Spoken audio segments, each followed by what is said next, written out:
Extraordinary new dinosaur species had a cape like Batman, New Zealand Herald.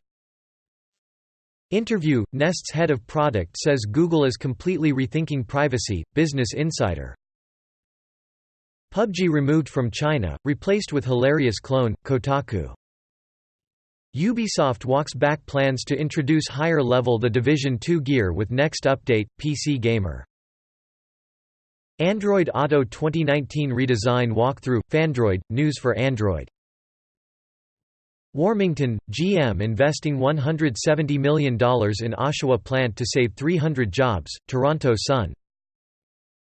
NASA telescope spies unusual galaxies from dawn of the universe, CNET. Elder Scrolls Adventure plagiarized Dungeons & Dragons, Game Rant.